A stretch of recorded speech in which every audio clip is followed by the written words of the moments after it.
नमस्कार दोस्तों, स्वागत है हमारे चैनल BHU क्लास में। जैसे हमने आपसे वादा किया है कि आपको जीके का पूर्ण वीडियो आपको मिलेगा इसी चैनल पे। ऐसा कोई चैनल नहीं है जिस पे पूरी तरह से आपको पूरा जीके का कंटेंट दिया जाए, लेकिन BHU क्लास ही आपसे वादा किया है कि आपको एक एक वीडियो उपलब्ध कराएगा जीके का जो 60 क्वेश्चन पे जाते हैं। चलिए एक मोस्ट इंपॉर्टेंट टॉपिक का वीडियो स्टार्ट करते हैं। हाँ, आप एक बात ध्यान रखिएगा, वीडियो को बिल्कुल स्किप नहीं करना है और कॉपी पेन के साथ बैठिए और वीडियो को देखिए। हेलो फ्रेंड्स, आप सभी का बहुत बहुत स्वागत है आपके अपने चैनल BHU क्लासेज में। और जैसे कि आप सभी लोग जानते हैं कि BHU क्लासेज आपका पॉलिटी हो या मॉडर्न हिस्ट्री हो, पॉलिटी और मॉडर्न हिस्ट्री दोनों को हम कम्प्लीटली समाप्त कर चुके हैं।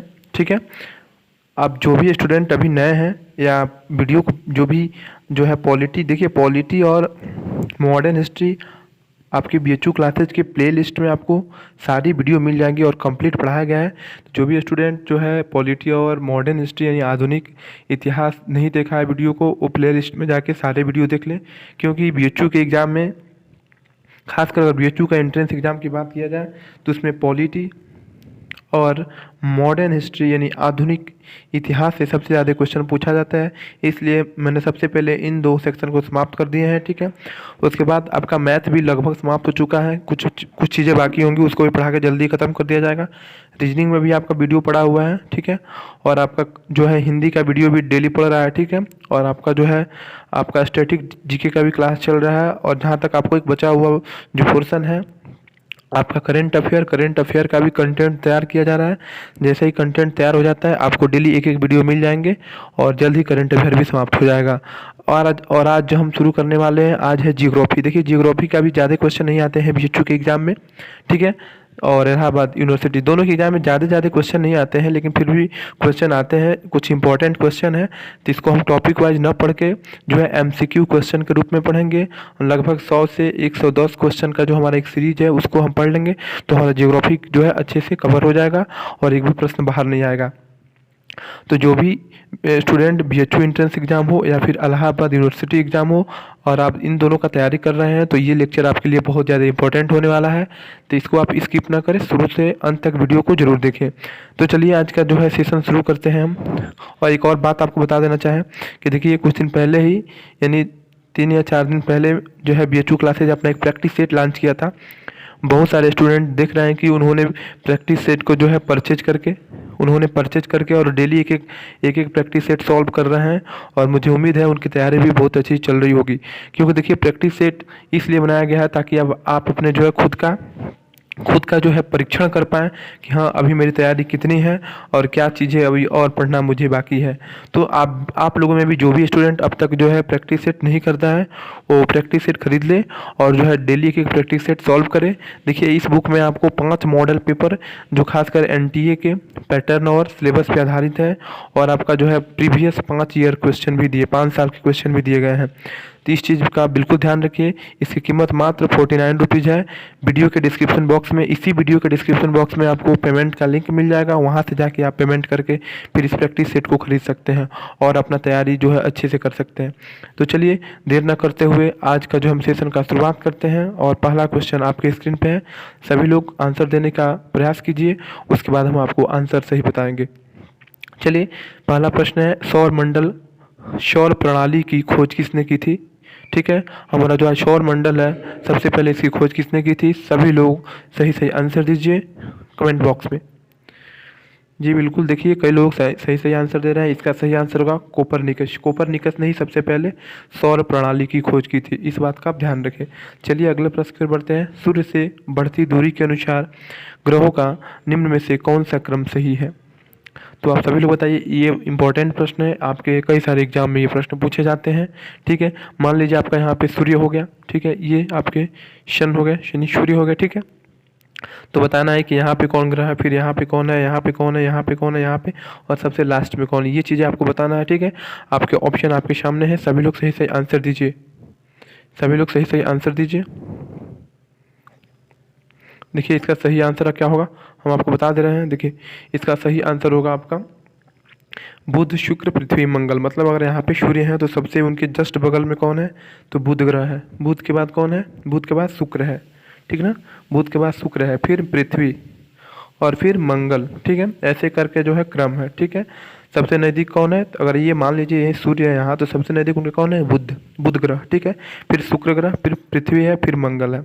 तो सबसे करीब कौन है, बुध है, ठीक। फिर उसके बाद शुक्र है। पृथ्वी कितने नंबर पे है, तो तीसरे नंबर का ग्रह है पृथ्वी, ठीक है। तो इसका कौन सा क्रम सही हो जाएगा, तो ऑप्शन नहीं, यानी बुध शुक्र पृथ्वी मंगल, ये सूर्य से बढ़ती दूरी का जो है अनुसार ग्रहों का क्रम होगा, ठीक है। चलिए अगले प्रश्न की ओर बढ़ते हैं। अगला प्रश्न है, पार्थिव ग्रहों की संख्या कितनी है। सभी लोग सही से आंसर दीजिए, पार्थिव ग्रहों की संख्या कितनी है। सभी लोग सही से आंसर दीजिए। देखिए पार्थिव ग्रह क्या होते हैं, देखिए जो ये सूर्य, मान लीजिए यहाँ पे सूर्य हो गया, ठीक है। ये सूर्य हो गया, यहाँ से जो है शुरुआत के जो आपके 1 2 3 4, यानी ये हो गया आपके बुध ग्रह, बुध, फिर ये शुक्र, फिर ये पृथ्वी, फिर ये मंगल, बुध शुक्र पृथ्वी मंगल, ठीक है। इन शुरुआत के 4 ग्रहों को क्या बोलते हैं, पार्थिव ग्रह बोलते हैं, ठीक है। इनको आंतरिक ग्रह भी बोला जाता है, तो इस चीज़ का बिल्कुल ध्यान रखिए। इनको पार्थिव ग्रह क्यों बोला जाता है, इनको पार्थिव ग्रह इसलिए बोला जाता है क्योंकि इनकी कुछ गुण जो है पृथ्वी के समान है, ठीक है, इसलिए इनको पार्थिव ग्रह बोले जाते हैं। तो पूछा भी जाता है इनमें से कौन कौन ग्रह पार्थिव ग्रह है, तो बुध शुक्र पृथ्वी मंगल, ये शुरुआत के जो 4 ग्रह होते हैं ये आंतरिक ग्रह होते हैं, इनको पार्थिव ग्रह भी बोलते हैं। तो इस चीज़ का आप ध्यान रखिए। इसका सही आंसर क्या हो जाएगा, 4, ठीक है। चलिए अगले प्रश्न की ओर बढ़ते हैं। सूर्य के संगठन में सहायक गैस है, मतलब सूर्य कौन कौन गैस से मिलकर बना हुआ है, सभी लोग आंसर दीजिए। देखिए इसका सही आंसर हो जाएगा आपका हाइड्रोजन और हीलियम। हाइड्रोजन और हीलियम से मिलकर क्या बना है, सूर्य। सूर्य जो है, सूर्य के अंदर क्या क्या पाया जाता है, हाइड्रोजन और हीलियम। और भी सारी गैसें पाई जाती है, लेकिन मुख्य रूप से ये गैस पाए जाते हैं, हाइड्रोजन और हीलियम। चलिए अगले प्रश्न की ओर बढ़ते हैं। सूर्य के मध्य भाग को क्या कहते हैं, सभी लोग कमेंट बॉक्स में आंसर दीजिए कि सूर्य के मध्य भाग को क्या कहते हैं। देखिए इसका सही आंसर होगा प्रकाश मंडल, ठीक है। सूर्य का जो ये तो बाहरी हिस्सा हो गया, इनका जो मध्य का हिस्सा होता है इसको क्या बोला जाता है, प्रकाश मंडल बोला जाता है, ठीक है। तो इस चीज़ का बिल्कुल ध्यान रखिए। चलिए अगले प्रश्न की ओर बढ़ते हैं। अगला प्रश्न है, एक ग्रह के अपने कक्ष में सूर्य से अधिकतम दूरी को क्या कहा जाता है। देखिए मान लीजिए यहाँ पे सूर्य हो गया, ठीक है। तो पृथ्वी, कोई भी ग्रह ऐसे चक्कर लगाता है, ठीक है, सूर्य के चारों ओर चक्कर लगाता है। सारे ग्रह क्या करते हैं, सूर्य के चारों ओर चक्कर लगाते हैं ऐसे, ठीक है, ऐसे सूर्य के चारों ओर चक्कर लगाते हैं, ठीक है। तो मान लीजिए यहाँ पे सूर्य हो गया, तो एक समय ऐसा आता है कि कोई भी ग्रह सबसे सूर्य से दूर होता है, ठीक है, सूर्य से सबसे दूर होता है, और एक समय ऐसा आता है कि सूर्य के सबसे नज़दीक होता है, ठीक है। तो यहाँ पे पूछा गया अधिकतम दूरी, मान लीजिए यहाँ पे सूर्य है और ग्रह जो है चक्कर लगाते लगाते यहाँ पहुँचा होती है, यही आपका अधिकतम दूरी हो जाएगा, ठीक है। तो इस चीज़ को क्या बोला जाता है, जो सबसे सूर्य और किसी भी ग्रह का जो बीच का दूरी अगर अधिकतम रहता है तो उस चीज़ को क्या बोला जाता है, सभी लोग आंसर दीजिए। देखिए इसका एक नाम दिया जाता है अपसौर, ठीक है, क्या बोला जाता है, अपसौर। आप लोग नोट कर लीजिए क्या बोला जाता है, अपसौर। और ये घटना कब होती है, तो 4 जुलाई को होती है, ठीक है। कब, 4 जुलाई को। यानी सूर्य और एक ग्रह के बीच की दूरी सबसे ज़्यादा कब होती है, तो 4 जुलाई को होती है, और इस घटना को अपसौर बोला जाता है, अपसौर, अपसौर, ठीक है। इस चीज़ को आप ध्यान रखिए। चलिए अगले प्रश्न की ओर बढ़ते हैं। एक ग्रह के अपनी कक्षा में सूर्य से न्यूनतम दूरी को क्या कहा जाता है, अभी बताया है। देखिए अगर सूर्य से अधिकतम दूरी पे है, मान लीजिए चक्कर लगाते लगाते यहाँ पे सूर्य है, यहाँ पे चक्कर लगाते लगाते यहाँ पे कोई ग्रह आ जाए, तो यह अधिकतम दूरी है, इसको तो अपसौर बोलते हैं। जब अधिकतम दूरी होती है तो उसको अपसौर। ये घटना कब होती है, 4 जुलाई। लेकिन मान लीजिए चक्कर लगाते लगाते फिर यहाँ भी तो आएगा ना ग्रह, तो यहाँ दूरी सबसे कम है, और दूरी सबसे कम रहती है तो उसको क्या बोलते हैं, तो इसको उपसौर बोलते हैं। क्या बोलते हैं, उपसौर, ठीक है, इसको क्या बोलते हैं, उपसौर बोलते हैं। ये घटना कब होती है, ये घटना होती है आपकी 3 जनवरी को, 3 जनवरी। तो ये 2 डेट याद रखिएगा आप, अपसौर की घटना 4 जुलाई और उपसौर की घटना 3 जनवरी को। चलिए अगले प्रश्न की ओर बढ़ते हैं। अगला प्रश्न आपकी स्क्रीन पे है, निम्नलिखित में कौन सा एक तारा है, बताने में से कौन सा एक क्या है, स्टार है, ठीक है। सभी लोग बताइए कौन से इनमें से एक स्टार है, ठीक है, सभी लोग बताइए। देखिए चंद्रमा तो एक उपग्रह है, ठीक है, शुक्र एक ग्रह है, पृथ्वी भी एक ग्रह है, लेकिन सूर्य क्या है, सूर्य एक तारा है। तो एग्जाम में आ सकता है कि सूर्य इनमें से कौन तारा है, दे दीजिएगा पृथ्वी, चंद्रमा, सूर्य। तो ऐसे आपको क्या बताना है, सूर्य होगा। सूर्य क्या है, एक तारा है, पृथ्वी क्या है, एक ग्रह है, और चंद्रमा क्या है, एक उपग्रह है, ठीक है। इस चीज़ का आप ध्यान रखिए। चलिए अगले प्रश्न की ओर बढ़ते हैं। सूर्य प्रकाश धरती तक पहुंचने में कितने समय लेता है, कितना मिनट लेता है समय, ये बताना है आपको। सभी लोग आंसर देके बताइए कमेंट बॉक्स में। देखिए इसका सही आंसर होगा 8 मिनट और 30 सेकंड, यानी 8 मिनट 30 सेकंड में क्या होता है, सूर्य से जो है, सूर्य से उनका प्रकाश क्या होता है, आपके पृथ्वी पे पहुंच जाता है। कितना समय लगता है सूर्य से पृथ्वी तक जो है प्रकाश पहुंचने में? तो 8 मिनट 30 सेकंड। चलिए अगले प्रश्न की ओर बढ़ते हैं। सूर्य के सबसे पास कौन सा ग्रह है? सभी लोग आंसर दीजिए। सूर्य के सबसे पास कौन सा ग्रह है? तो अभी मैं बता चुका हूँ। मान लीजिए यहाँ पे सूर्य हुए तो सबसे नज़दीक बुध, फिर शुक्र, बुध शुक्र, फिर पृथ्वी, फिर कौन, फिर मंगल, ऐसे करके जो है क्रम है। ठीक है, तो सबसे नज़दीक पूछा तो सबसे नज़दीक कौन हो जाएगा? तो बुध। ठीक है, तो इसमें आंसर कौन हो जाएगा आपका? 38 का ए। ठीक है, बुध ग्रह। चलिए अगले प्रश्न की ओर बढ़ते हैं। सौरमंडल का कौन सा ग्रह लगभग पृथ्वी जितना बड़ा है? सभी लोग बताइए, कौन सा ऐसा ग्रह है जो पृथ्वी के बराबर ही, मतलब उसकी आकार जो है पृथ्वी इतना बड़ा है? सभी लोग आंसर दीजिए। देखिए इसका सही आंसर होगा शुक्र। ठीक है, इसलिए शुक्र को क्या बोलते हैं? जो शुक्र का आकार है वो पृथ्वी जितना बड़ा है, लगभग पृथ्वी ही जितना बड़ा है, इसलिए शुक्र को क्या बोलते हैं? पृथ्वी की बहन बोलते हैं। ठीक है, क्या बोलते हैं? पृथ्वी की बहन। तो पूछा जा सकता है एग्जाम में, पृथ्वी का बहन किस ग्रह को बोलते हैं? पृथ्वी का बहन किस ग्रह को बोलते हैं? तो शुक्र ग्रह को बोलते हैं। ठीक है, चलिए अगले प्रश्न की ओर बढ़ते हैं। किस ग्रह को शाम का तारा कहा जाता है? सभी लोग आंसर दीजिए। इवनिंग स्टार किसे कहा जाता है, यानी शाम का तारा किसे कहा जाता है? देखिए इसका सही आंसर हो जाएगा आपका शुक्र। ठीक है, इसका सही आंसर शुक्र हो जाएगा। क्यों? क्योंकि देखिए सूर्यास्त हो जाता है जब, यानी जो सूर्य का अस्त हो जाता है। ठीक है, तो सूर्यास्त के बाद भी पश्चिम दिशा में, सूर्यास्त के बाद भी क्या होता है? तो पश्चिम दिशा में जो है आपका शुक्र ग्रह दिखाई देता है। मतलब क्या होता है? जो आपका सूर्यास्त हो जाता है फिर भी क्या होता है? आपका शुक्र ग्रह दिखाई देता है। ठीक है, शुक्र ग्रह दिखाई देता है, इसलिए इसको क्या बोलते हैं? शाम का तारा भी बोलते हैं। ठीक है, इसका सही आंसर क्या हो जाएगा? शुक्र। चलिए अगले प्रश्न की ओर बढ़ते हैं। सबसे चमकीला ग्रह कौन है? सभी लोग आंसर दीजिए, किसी में से सबसे चमकीला ग्रह कौन है? सभी लोग आंसर दीजिए। देखिए इसमें से सबसे चमकीला ग्रह कौन है? तो शुक्र है। ये एग्जाम में पूछा जाता है, इस चीज़ का आप ध्यान रखिए। चलिए अगले प्रश्न की ओर बढ़ते हैं। पृथ्वी अपने अक्ष पर घूमती है, बताना है कि पृथ्वी अपने अक्ष पर कैसे घूमती है। ठीक है, देखिए पृथ्वी दो तरीके से घूमती है। एक तो मान लीजिए यहाँ पे सूर्य हो गया, तो इसके चारों ओर चक्कर लगाती है ऐसे। ठीक है, जो 365 दिन लगता है इसको लगभग चक्कर लगाने में, कितना?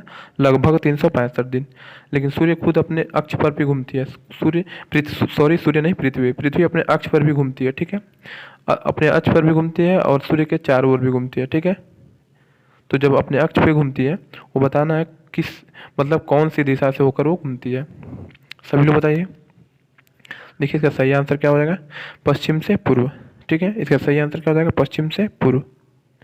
यानी जो है पृथ्वी अपने अक्ष पे पश्चिम से पूर्व क्या करती है? घूमती है। ठीक है, चलिए अगले प्रश्न की ओर बढ़ते हैं। पृथ्वी का प्राकृतिक उपग्रह कौन है? देखिए मान लीजिए यहाँ पे पृथ्वी है, पृथ्वी ग्रह, तो पृथ्वी ग्रह का भी एक क्या करता है? जो चक्कर लगाता है, मतलब जो भी आकाशीय पिंड मतलब किसी भी ग्रह का चक्कर लगाते हैं उनको क्या बोलते हैं? उपग्रह बोलते हैं। जो भी आकाशीय पिंड जो सूर्य का चारों ओर चक्कर लगाता है उसको ग्रह बोलते हैं। ठीक है, तो ग्रह का डेफिनेशन आप लोग जान गए। जो भी आकाशीय पिंड है वो अगर सूर्य के चारों ओर चक्कर लगा रहे हैं तो उनको ग्रह बोलेंगे, और किसी ग्रह का चारों ओर कोई चक्कर लगा रहा है आकाशीय पिंड तो उसको उपग्रह बोलेंगे। ठीक है, तो पृथ्वी के चारों ओर जो आकाशीय पिंड चक्कर लगाता है वो क्या है? आपका चंद्रमा है, इसलिए चंद्रमा को क्या कहते हैं? पृथ्वी का उपग्रह भी कहते हैं। ठीक है, इस बात का आप ध्यान रखिए। तो इसका सही आंसर क्या हो जाएगा? चंद्रमा। ठीक है, चलिए अगले प्रश्न की ओर बढ़ते हैं।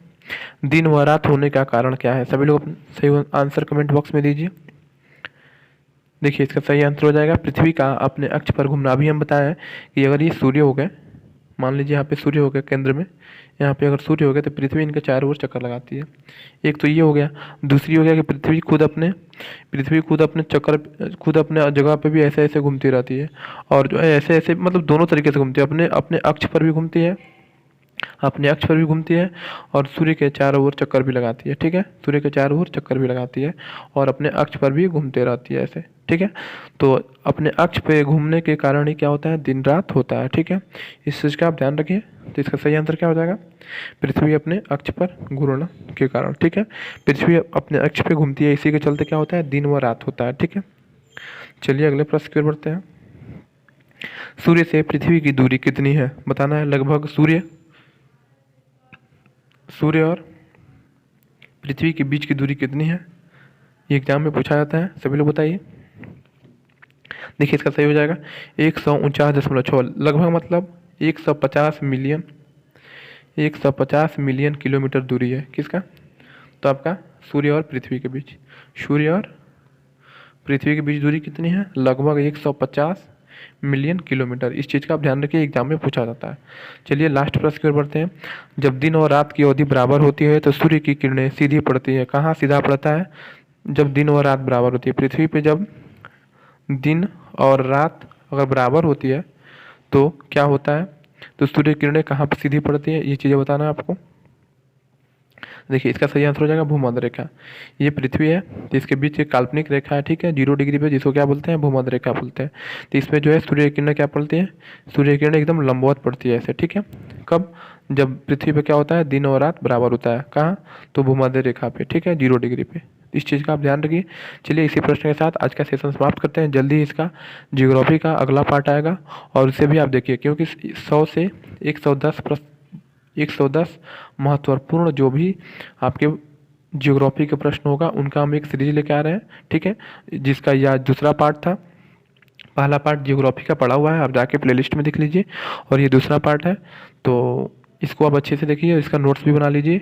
और देखिए फिर से मैं एक बार कहना चाहूँगा कि जो भी स्टूडेंट अब तक प्रैक्टिस सेट नहीं खरीदा है वो खरीद लीजिए, क्योंकि देखिए प्रैक्टिस सेट खरीदने से एटलीस्ट आपको ही फ़ायदा होने वाला है, ठीक है, क्योंकि इससे आपकी तैयारी का जो आकलन सही से हो पाएगा कि आपकी तैयारी कितनी है, क्योंकि अब ज़्यादा वक्त नहीं बचा हुआ है आपके एग्ज़ाम में।